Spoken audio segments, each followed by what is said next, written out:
I've talked to literally thousands of people, and one thing is clear. Torontonians are sick of paying more and getting little in return. Just this weekend I met an older woman at the Etobicoke Farmers Market. She told me she's struggling to make ends meet, that she's at risk of losing her house. Yet she sees a city hall that taxes, spends, and wastes her hard-earned money. Leadership demands that the first order of business for Toronto is ensuring that City Hall gets its fiscal house in order. Today is the first day of school, so it's an appropriate time to make it clear. It's time for City Hall to get back to basics. Today I am pledging to freeze property taxes and hiring for a year, and to freeze new spending while I lead a 100-day, line-by-line review of the city's operating and capital budgets to eliminate every penny of frivolous spending. As mayor, I will launch a war on waste and non-essential spending. That is the only way the city government can do what it must, to provide essential services at the high quality people deserve. I will take on the role of budget chief myself, leading the 100-day review, because I've learned some things are too important to delegate.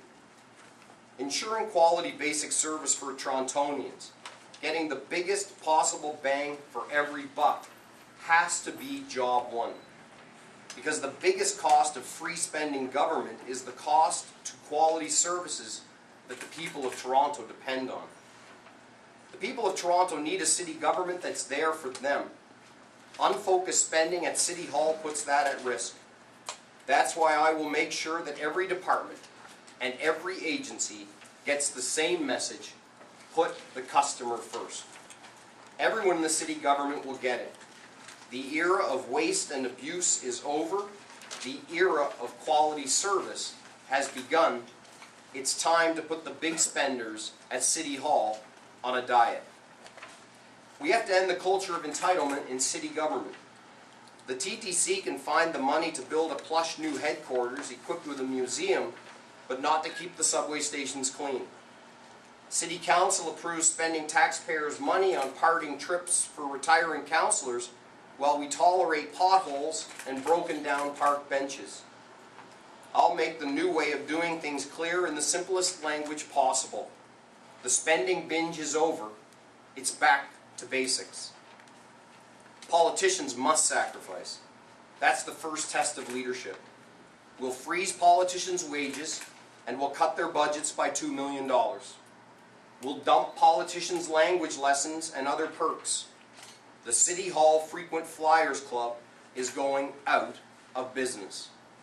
In short, the leaders will lead. Less Copenhagen, more Scarborough. All council members will be expected to play a part in getting the city's financial house in order. My parents used to comb through the family budget to shave off every dime of luxuries to make sure we had enough for the necessities. In fact, my mom still does. Hard-working families all over this city do that all the time, and they have a right to expect that their city politicians will as well. A freeze on property taxes and hiring for a year. A freeze on new spending until we complete a 100-day review. With these steps, we will root out the waste and self-indulgence at City Hall and eliminate it. The taxpayer deserves a break, and City Hall has to learn to meet high service standards without squeezing the people who pay the bills. For 100 days, I will put the budget under a microscope. Line by line, dollar by dollar, we're going to find every nickel that doesn't need to be spent. We're going to make sure that every dime is spent as efficiently as possible. We're going to make sure every dollar goes to where it can do the people real good. We will replace the politicians' wish list with the people's priorities list. The intensive budget review itself will be a people's process. It will be easily accessible to the public. It will be tailored to television and accessible on the internet. And it will disclose, for all Torontonians, the tough choices that have to be made. My vision of Toronto is a caring, livable city that we can be proud of. A city that moves. A city where people can find jobs and where City Hall actually works. But it all depends on getting City Hall's finances in order. That's why I am making fiscal credibility job one. I have the experience to make tough but fair choices. And if elected, that's exactly what I'll do. Thank you.